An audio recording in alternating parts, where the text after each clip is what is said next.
신앙 고백 우리 하겠습니다. 나는 전능하신 아버지 하나님 천지의 창조주를 믿습니다. 나는 그의 유일하신 아들 우리 주 예수 그리스도를 믿습니다. 그는 성령으로 잉태되어 동정녀 마리아에게서 나시고 본디오 빌라도에게 고난을 받아 십자가에 못 박혀 죽으시고 장사된 지 사흘 만에 죽은 자 가운데서 다시 살아나셨으며 하늘에 오르시어 전능하신 아버지 하나님 우편에 앉아 계시다가 거기로부터 살아있는 자와 죽은 자를 심판하러 오십니다. 나는 성령을 믿으며 거룩한 공교회와 성도의 교제와 죄를 용서받는 것과 몸의 부활과 영생을 믿습니다. 아멘. 449장 우리 찬송합니다.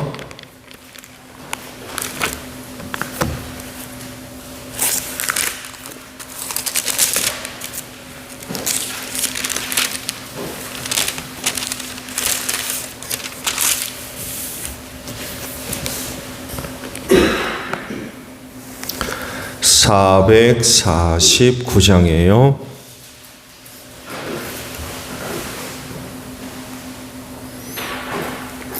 예수 따라가며 복음 순종하며 누리 행할 길 환하겠네.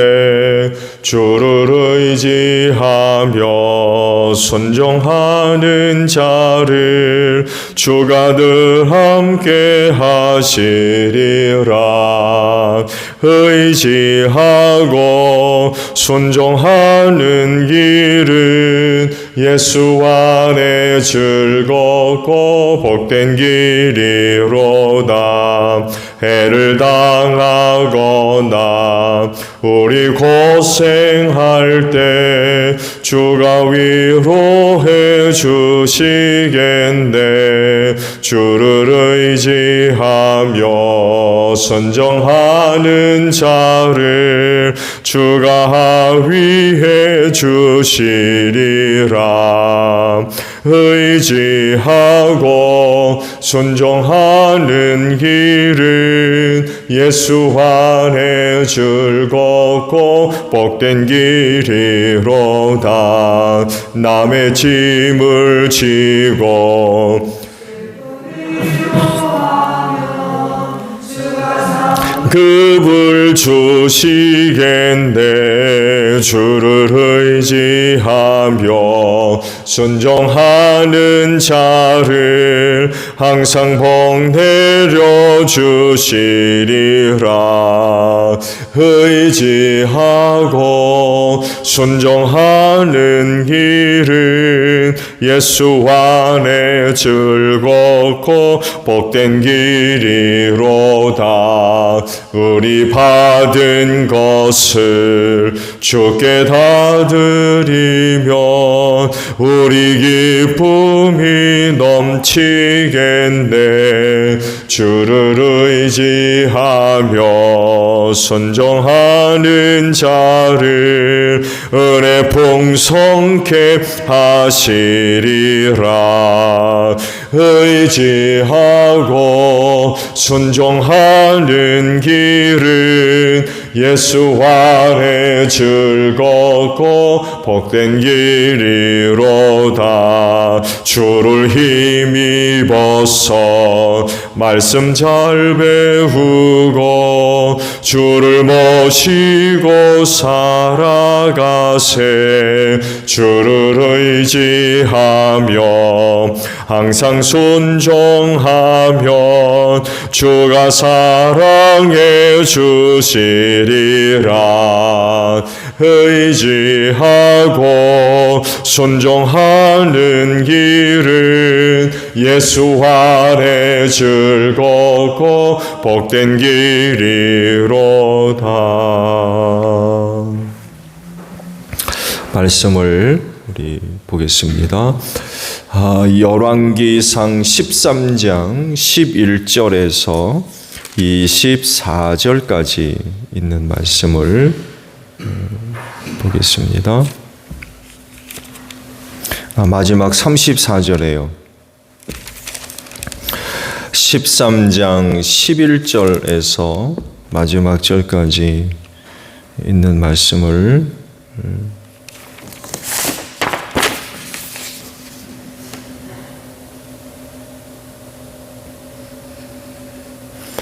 아, 24절까지군요. 24절까지 있는 말씀을 봅니다.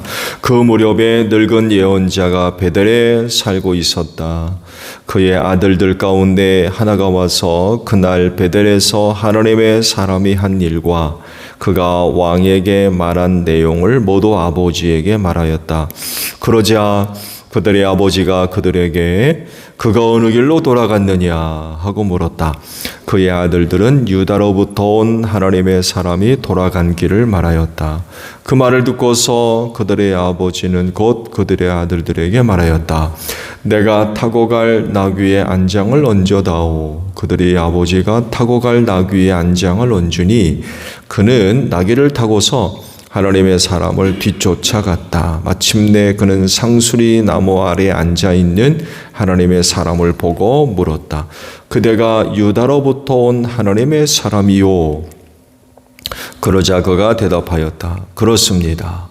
그는 하나님의 사람에게 말하였다. 함께 우리 집으로 가서 무엇을 좀 잡수시고 가시지요.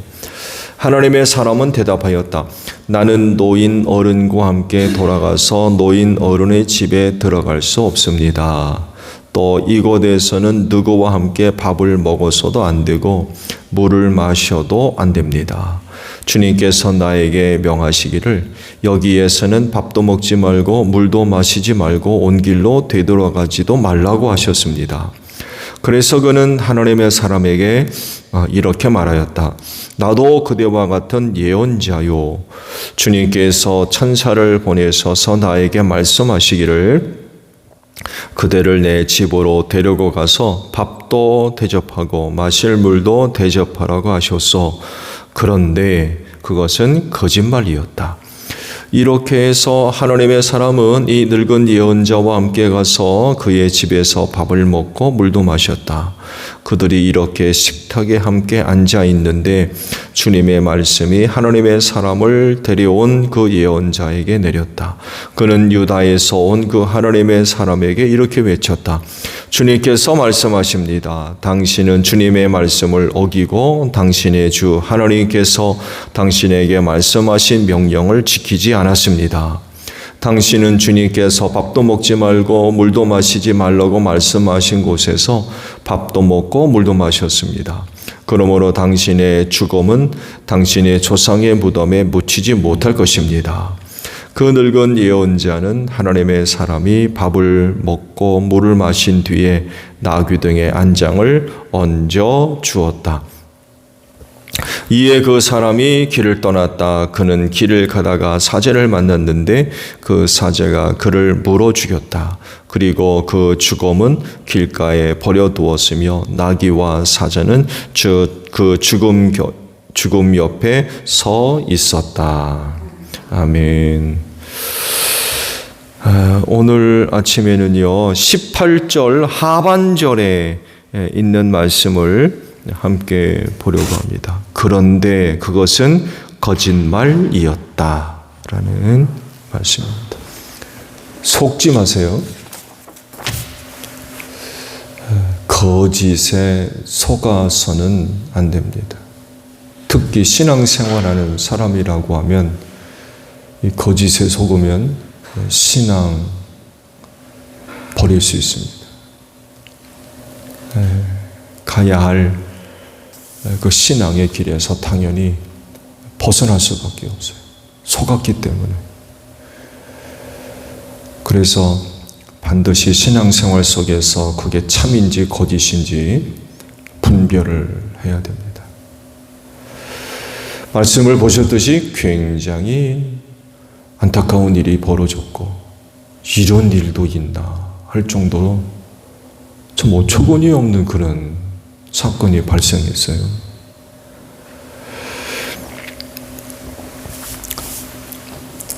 믿음은 그 순종을 통해서 증명되죠. 순종하지 않는 믿음은 그건 믿음이 될 수 없어요.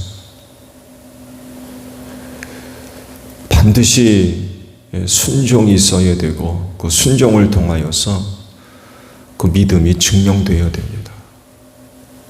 믿는다 하면서 순종하지 않는다? 그 믿음 맞습니까? 그 좋은 믿음일수록 또 장성한 믿음일수록 그들에게서 그 믿음에게서 보여지는 공통의 모습은 순종입니다. 그렇기 때문에 하나님을 섬기는 사람이라고 하면 철저하게 그 순종함으로 신앙을 증명해야 됩니다. 오늘 주신 말씀은 바로 이 순종과 관련된 그런 그 말씀이라고 할 수 있죠. 순종하지 않는 사람의 비참한 최후가 기록이 되어져 있습니다. 이름 모를 한 예언자가 남유다로부터 베델에 내려와서 베델 제단에 저주가 선포되죠. 이 베델 제단은 당연히 금송아지를 섬겼던 여로보암 왕이 북이스라엘 백성들이 예루살렘 성전으로 내려가는 것을 막기 위해서 만들어 놓은 이방 신전이었죠. 그곳에서 또 분향하기도 하고 여로보암이 그때 이제 이 사람이 내려가서 그 제단을 향해서 하나님의 저주를 이제 선언을 하죠. 그러면서 그에게 임했던 또 다른 말씀이 있었죠. 그곳에서 먹지도 말고 마시지도 말고 왔던 길로 돌아가지도 말아라. 이런 말씀이 있어서 여기까지 순종을 하죠. 여기까지 하나님께서 그에게 말씀하신 것을 잘 지킵니다. 그에게 요구됐던 부여된 사역을 잘 감당을 하는데 이것을 끝까지 감당하지를 못하죠. 그건 바로 순종하지 못합니다. 거짓에 속았기 때문에 그래요. 거짓에 속으니까 당연히 불순종할 수밖에 없죠. 오늘 말씀을 보게 되면 베델에 늙은 예언자 하나가 있었다고 그래요. 익명입니다. 그건 누군지 또 성경은 이름을 기록하고 있질 않아요. 남유로부터 올라온 예언자도 역시 익명이죠. 이름이 밝혀지질 않습니다. 희한한 사건이에요. 하여간 예언자이고 그렇게 쓰임받았다고 하면 그 이름이 기록될 만도 한데 예레미야는 그 두 사람의 이름을 기록하지 않았습니다. 무슨 이유인지 기록하지 않았어요. 그 베델에 늙은 한 예언자가 있었다고 소개를 하고 있죠. 이 늙은 예언자가 그 아들들을 통하여서 베델에서 있었던 사건 이야기를 전해 듣죠. 그래서 그 예언자가 어디로 갔느냐라고 확인해 보니까 아들들이 어디로 갔다는 것을 이야기를 듣고는 곧 나귀를 타고 쫓아가죠. 그리고는 자기 집으로 초대를 합니다. 우리 집에 와서 먹고 마시고 쉬자고. 그러자 남유다로부터 올라온 예언자가 그런 얘기를 하죠. 하나님께서 내게 그곳에서도 먹지도 말고 마시지도 말고 왔던 길로 돌아가지도 말라고 그런 말씀을 하셨다. 거절한 거죠. 그렇게 할 수 없다고. 그러자 이 늙은 예언자가 거짓말합니다. 주께서 천사를 보내셔가지고 당신을 내 집으로 초대해서 먹고 마시게 해라. 그러셨다고. 그러자 유다로부터 올라온 예언자가 따라갑니다. 그리고는 그 늙은 예언자의 집에서 먹고 마셨어요. 그런 사이 하나님께서 그 늙은 예언자에게 말씀이 임하게 됐죠. 그 불순종한 남유다로부터 온 예언자를 책망을 하고 심판을 하죠. 조상들이 무덤에 들어가지 못할 거다. 길을 떠나죠. 왔던 길로 갑니다. 가다가 사자를 만나서 죽임을 당하죠. 이게 오늘 보신 말씀의 내용들입니다.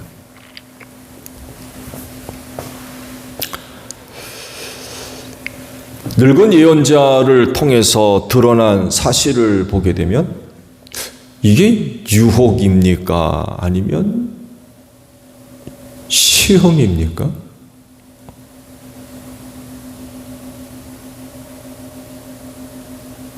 마귀로부터 온 유혹인가요? 아니면 하나님의 테스트, 하나님의 시험인가요? 이거 어떻게 봐야 돼요?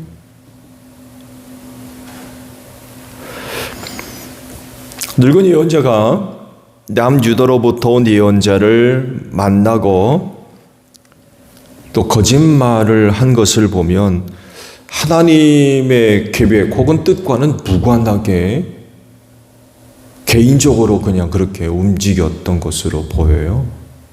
왜냐하면 하나님께서 그 늙은 예언자에게 명령하셔가지고 그 남유다로부터 올라온 예언자를 시험하기 위해서 가서 만나서 이리 하고 이렇게 해라 하는 말씀이 일절 없어요. 그렇죠. 그냥 그 늙은 예언자가 개인적으로 그냥 남유다로부터 올라온 예언자가 누군지 알아보려고 만나려고 했던 건가요? 어떤 사람인지 확인해 보려고 그랬던가요?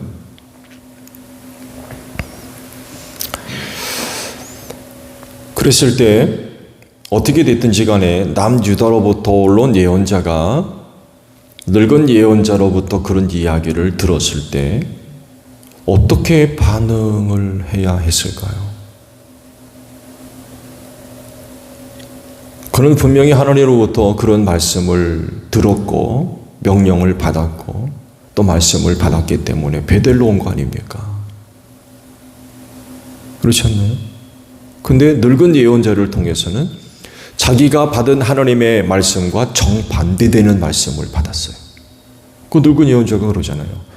주께서 보낸 천사로부터 이런 얘기를 들었다. 근데 그 얘기가 자기가 받은 말씀과 정반대예요. 먹지도 말고 마시도 말았는데 이 늙은 예언자가 한다는 얘기가 천사가 와가지고는 그를 데려다가 먹이고 마시게 해라 그러거든요. 어떻게 해야 됩니까?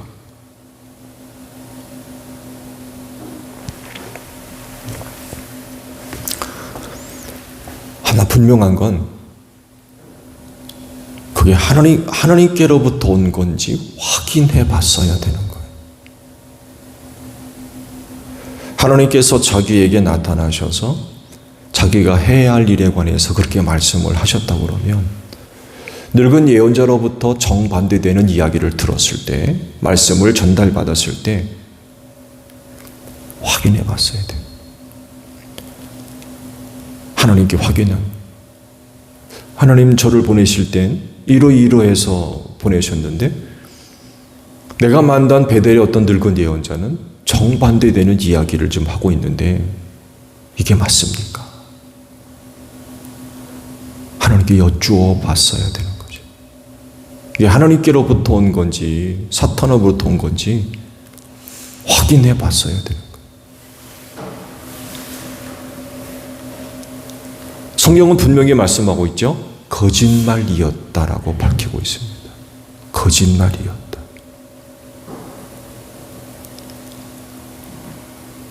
당사자로서는 반드시 이게 참인지 거짓인지 구별을 해야죠. 그럼 틀림없이 하나님께서 그 유다로부터 온 예언자에게 어떤 말씀을 주셨을 거예요. 근데 그거를 하지 않습니다. 참인지 거짓인지를 구분을 하지 않았어요.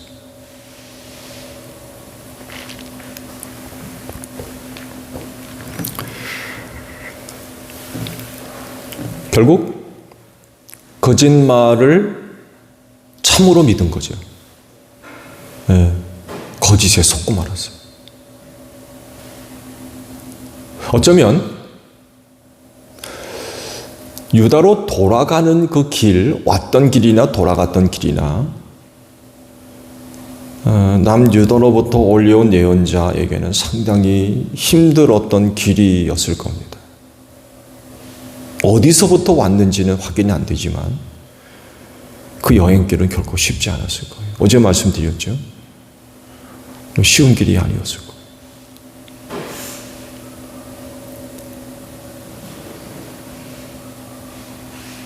먹지도 않고 마시지도 않고 거기다가 또 왔던 길로 돌아가지 말라고 새로운 낯선 길로 또 가야 되는데 길의 어려움, 위험, 상당히 피곤했을 겁니다. 굉장히 지쳐 있을 거고 이를 암시하는 말씀이 있죠. 나무 그늘 아래에서 쉬고 있었다라고 기록하고 있어요. 힘들었단 얘기예요. 그런 그에게 누군가가 와서 내 집으로 초대를 해서 먹고 마시자 이건 유혹이 될 수 있는 거죠. 자기도 얘기하잖아요. 하나님께서 내게 북이스라엘 땅에선 먹지도 말고 마시지도 말고 갔던 길로 다시금 돌아오지도 말아라. 그렇게 말씀하셨다. 본인 입으로도 직접 그렇게 얘기를 했어요. 근데 그러나 그럼에도 불구하고 늙은 예언자로부터 들었던 그와 같은 이야기는 달콤한 유혹이 됐을 겁니다. 그렇지만 다른 말씀이었기 때문에 자기가 받은 말씀과 완전히 다른 말씀, 정반대되는 말씀이에요. 그렇다고 그러면 예언자로서 확인을 했어야 되는 거죠. 참인지 거짓인지 반드시 확인을 하고 분별을 했어야 맞다라는 그런 그 사실입니다. 이 거짓에 속으니까 뭐 당연히 불순종할 수밖에 없죠. 에덴 동산에 있었던 일들과 비슷하죠. 사탄이 와가지고는 먹으라더냐. 그러죠? 먹는 날에는 죽는다고 그러셨다. 절대로 안 죽는다는 거예요. 절대로 안 죽는다. 이거 먹으면 하나님같이 된다고. 자기가 하나님으로부터 받은 말씀과 전혀 다르잖아요.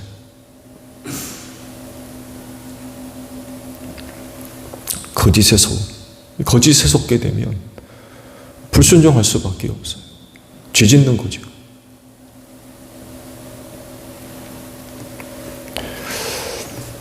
이런 것들을 볼 때에 순종은 말처럼 그렇게 쉽지가 않습니다. 하나님의 사람조차도 거짓에 속았어요. 순종은 그렇게 말처럼 쉬운 게 아닙니다. 왜냐하면 이런 종류의 일만이 아니라 다양한 그런 그 유혹이 있고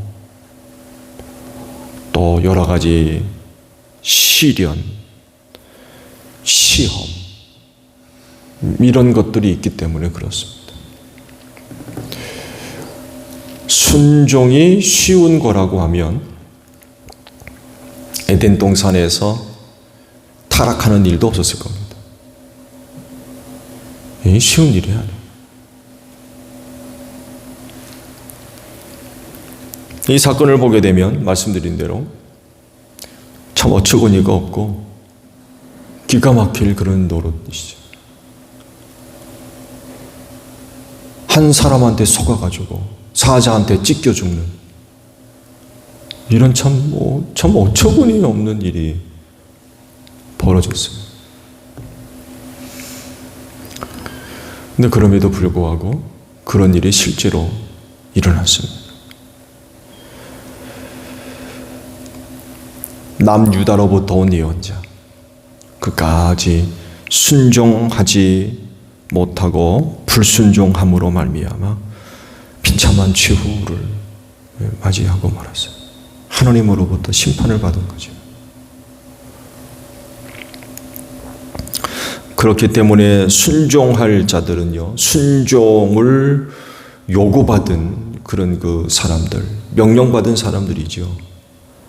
하나님께 순종을 명령받은 사람들은 정신 차려야 돼요. 그래서 순종함에 있어서 온전한 순종이 될 수 있도록, 그리고 끝까지 순종하는 일에 최선을 다하는, 정말 힘을 다하는 그런 그 모습들이 반드시 있습니다. 왜? 이런 일들이 일어나거든요. 이런 일들이.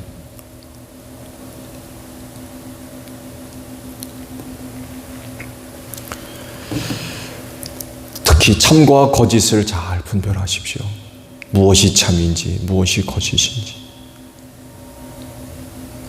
뭐가 선이고 무엇이 악인지, 하나님으로부터 온 것인지 마귀로부터 온 것인지 잘 분별하셔야 돼요. 특히 이 마지막 때 거짓 영들이 얼마나 많이 역사합니까? 많은 사람들이 거짓 영에 속아가지고 하나님께 불순종한, 신앙의 길에서 떠나서 멸망길로 내려가는 이런 이들이 얼마나 많이 있는지 몰라요. 특히 예수 믿는 사람들이 그런다는 거예요. 거짓에 속아가지고 딴 길 가는.